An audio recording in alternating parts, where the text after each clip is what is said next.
আমরা বাস্তব প্রমাণিত হচ্ছি যে শিক্ষক পেশা আমাদের সবচাইতে নির্যাতিত এবং নিপীড়িত পেশা মনে হচ্ছে। আমরা প্রমাণিত হয়েছি বিগত গত 4 দিন হয়ে যাচ্ছে।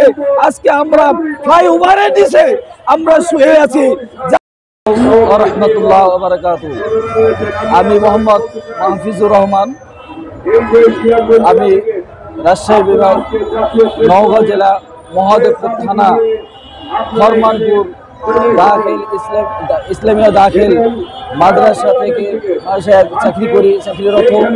আমার এই প্রতিষ্ঠানটি দীর্ঘ 20 থেকে 30 বছর ধরে আমরা সেখানে বেতনবিহীন চাকরি করে আসতেছি।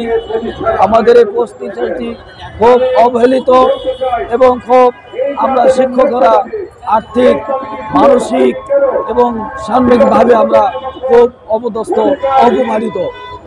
সত্ত্বেও সাংবাদিক ভাই বা সব আপনাদের কাছে আমার খুব অনুরোধ, আমরা এমন পেশায় জর্জরিত হয়েছি। আমরা জানি শিক্ষক পেশা সবচাইতে সম্মানিত পেশা, কিন্তু আজকে আমরা বাস্তব প্রমাণিত হচ্ছি যে শিক্ষক পেশা আমাদের সবচাইতে নির্যাতিত এবং নিপীড়িত পেশা মনে হচ্ছে। আমরা প্রমাণিত হয়েছি বিগত 4 দিন হয়ে যাচ্ছে।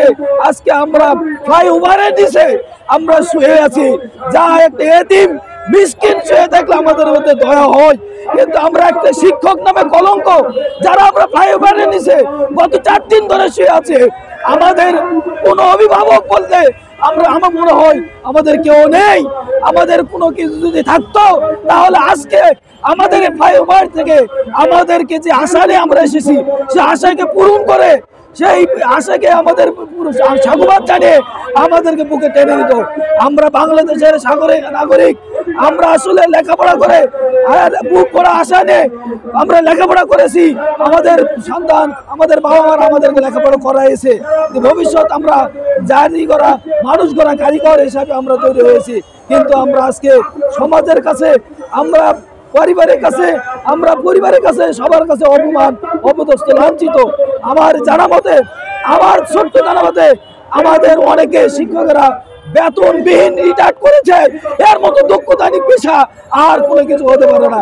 এই নিয়ে আমরা প্রজন্মের বিষয়গুলো আমরা ভয় পাচ্ছি।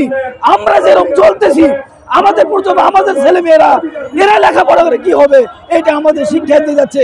যে আমরা যেমন আজকে ফ্লাইওভারের নিচে শুয়ে আছি, আমাদের ভয় হচ্ছে আমাদের ছেলে মেয়েরাও হয়তোবা এই ফ্লাইওভারে শুয়ে থাকবে। এই ভয়, এই আশা যেন আমাদের ভিতরে না থাকে। আমরা জানি সারা বিশ্বে সম্মানী পেশা হচ্ছে সম্মানী পেশা শিক্ষক পেশা।